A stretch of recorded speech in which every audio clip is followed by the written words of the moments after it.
For most Americans, nothing can daunt the dynamic spirit of the young republic. And nobody believes more proudly in the new America and in the freedom to grow and succeed than Andrew Jackson. Famous as an Indian fighter and the hero of New Orleans during the War of 1812, Jackson is the new America.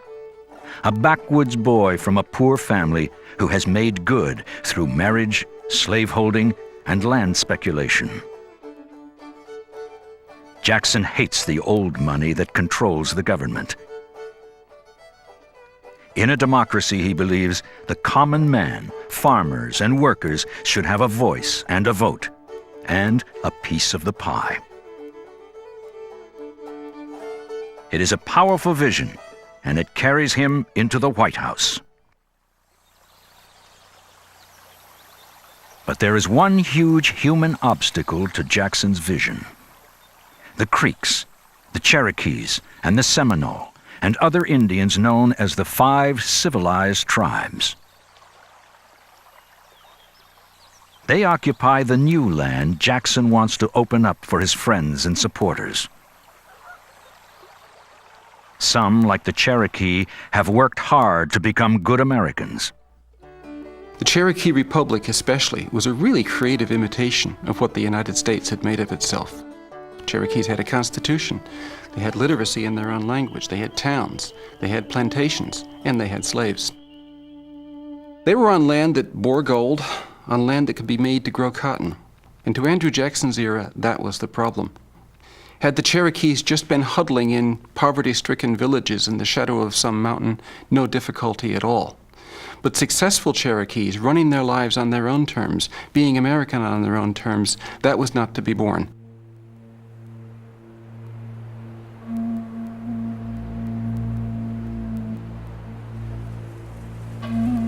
In 1830, Jackson signs the Indian Removal Act, which will eventually force all Indians to move west of the Mississippi River.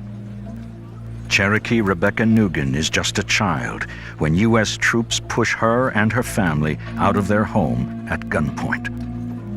When the soldiers came to our house, my father wanted to fight, but my mother told him that the soldiers would kill him if he did, and we surrendered without a fight. They drove us out of the house to join other prisoners in a stockade. Most Cherokee have no choice but to follow the forced migration, known forever as the Trail of Tears, to the distant territory of what is today Oklahoma. Subjected to disease, starvation, and winter cold, thousands will die. Treaty after treaty, year after year, Indians will see their land and freedom eroded until it is virtually gone.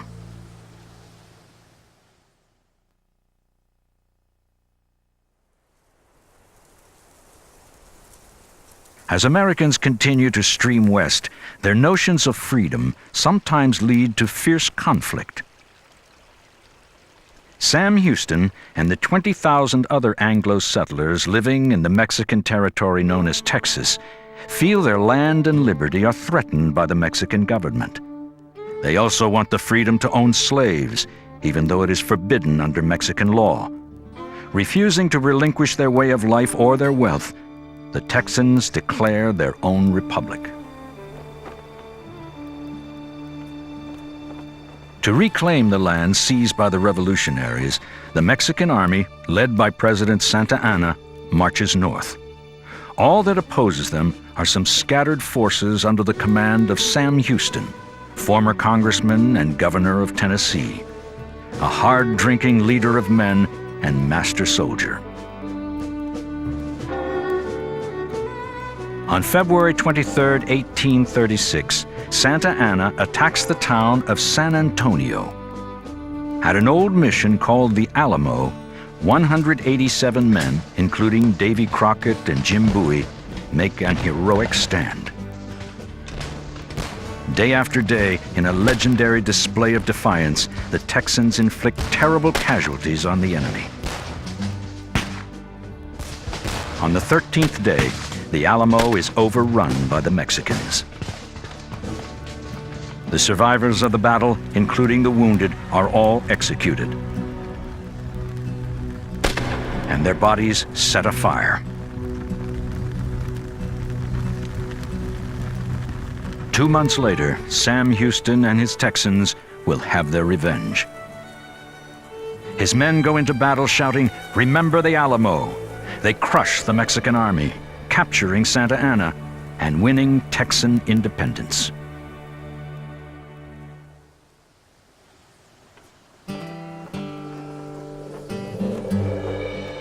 It is to be an age of extraordinary expansion. A compelling new phrase, Manifest Destiny, announces America's God-given right to create a vast empire of opportunity and liberty. It's coined by journalist John L. O'Sullivan. It is the fulfillment of our manifest destiny to overspread the continent allotted by Providence for the free development of our yearly multiplying millions.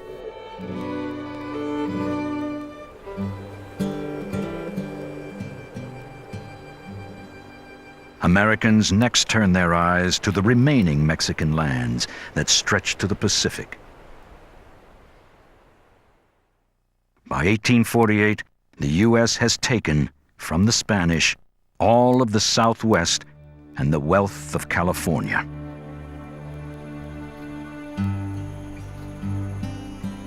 This prize is soon to prove more valuable than anyone ever imagined.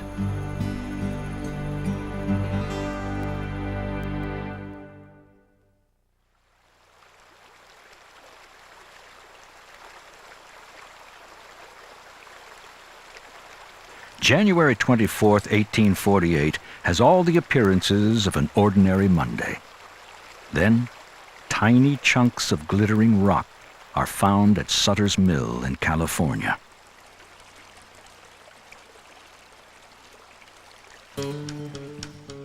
It is gold.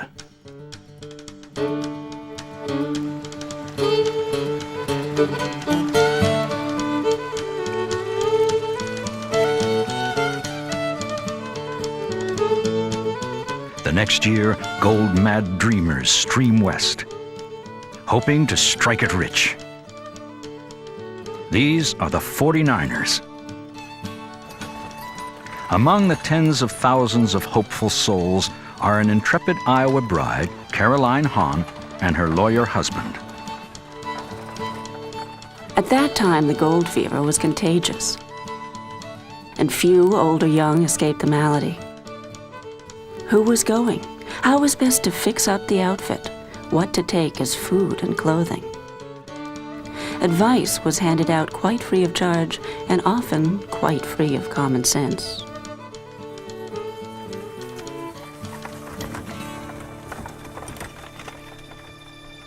We saw nothing living but Indians, lizards, and snakes, trying indeed to feminine nerves. Surely Inferno can be no more horrible in formation. The pelting sun's rays, reflected from the parched ground, seemed a furnace heat by day, and our campfires, as well as those of the Indians, cast grotesque glares and terrifying shadows by night.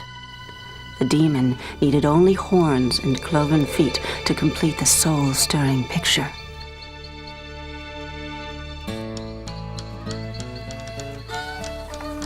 Caroline and her attorney husband managed to reach their destination safely, only to find that lawyers make far more than most miners. So they settle in town right next to a real live saloon and prosper.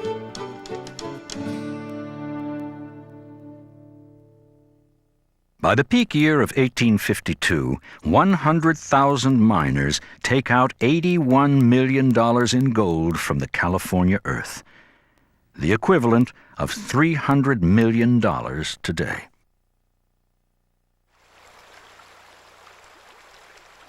Other treasure hunters come from across the Pacific to seek their fortunes. They are poor Chinese escaping the opium wars, peasant rebellions, and hard times. They have heard about the place called Gam San, Gold Mountain. And by 1852, more than 20,000 Chinese men are eagerly working in California mines. By American law, they must leave their wives and sweethearts behind. Yet the call of wealth and opportunity is too powerful to resist.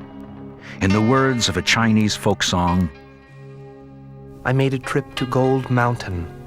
With a pillow on my shoulder, I begin my perilous journey, sailing a boat with bamboo poles across the sea, leaving behind wife and sisters in search of money. No longer lingering with the woman in the bedroom, no longer paying respect to parents at home.